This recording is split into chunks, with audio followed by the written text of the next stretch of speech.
Salut les amis, donc une petite vidéo vite fait pour vous annoncer les dernières news fraîches qui sont tombées hier soir pendant la nuit. On m'a envoyé un mail en m'expliquant qu'il y avait 20 personnes, pas mal de catcheurs de la WWE et de la NXT qui ont été virés, et des managers et tout plein d'autres personnes. Et je vais vous expliquer la différence entre la WWE et les États-Unis et la Japan. Le Pro Wrestling Japan, tous les univers Japan, donc le catch japonais comparé au catch américain. Donc là, on va aller vite fait, je vais vous expliquer qu'il y a beaucoup de catcheurs qui ont été licenciés, et d'autres qui n'ont pas été licenciés, donc on a, et il y en a d'autres qui avaient re-signé leur contrat à ce moment-là, qui ont été virés. Tout et simplement, alors qu'ils venaient de re-signer un contrat. Par exemple, donc je vais vous donner les noms, et au moment où il va y avoir des petites incohérences, je m'arrêterai pour vous expliquer ce qu'il y a.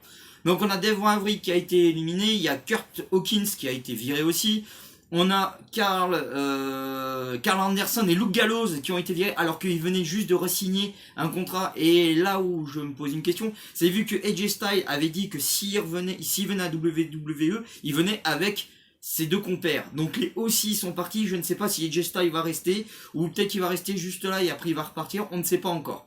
Ensuite on a Usifree, il était bien en NXT depuis, il sert à rien. On avait Lio Rush, Lio Rush c'est à cause de sa grande bouche.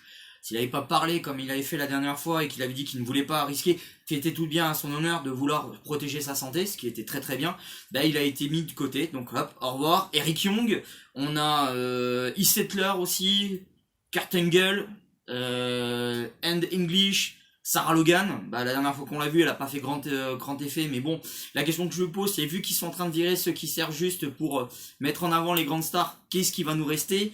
Donc on a Mick Chioda, qui est un arbitre, on a Eric Rowan, oui, notre grand Eric Rowan qui ça y est parti, peut-être va-t-il rejoindre non pas Carl Anderson, mais son compère à la AEW qui est maintenant l'exalté à la AEW. Ensuite on a d'autres que Primo et Pico, mais eux je savais même pas qu'ils étaient encore là, je pensais qu'ils étaient partis depuis longtemps, mais non, ils étaient encore dans les trucs. Mike Kanellis et Maria Kanellis qui aussi sont partis, mais Mike Kanellis ça faisait un moment qu'il voulait partir de la WWE parce qu'il était pas mis à sa juste valeur, et Mike Kanellis et Maria Kanellis étaient assez contents de pouvoir continuer. Zack Ryder, oui, vu qu'il y avait Kurt Hawkins, on avait peur que Zack Ryder parte, et non, il est parti aussi. On avait Noé Rosé, et la plus grosse déception pour moi n'est autre que Rousseff. Mais le problème qu'il a, c'est qu'il vire des gens en plein milieu de crise, alors qu'il y en a, on sait pas où ils veulent aller. Ça le problème. Ensuite, il y a la NXT aussi, on a des gens, on a Demona Purrazzo, on a Alexander Jackie, on a MJ Jenkins, et des entraîneurs cardio qui sont partis, dont les noms n'ont pas encore été divulgués, mais qui nous ont dit.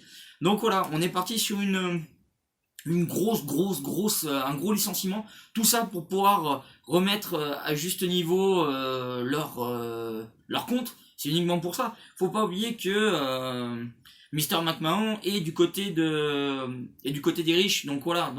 Et comme il a tout vendu aux actionnaires, et que tout ce il avait vendu des actions à l'époque à une centaine de dollars. Maintenant, de hier soir ou avant-hier soir, elle valait qu'une trentaine de dollars d'après ce que je me souviens. Et là, on se retrouve avec une optique où les gens, vu qu'il a tout vendu pour pouvoir faire la XFL et que c'est un flop total, là, il va pouvoir racheter pour pouvoir revendre après. Malin, quoi.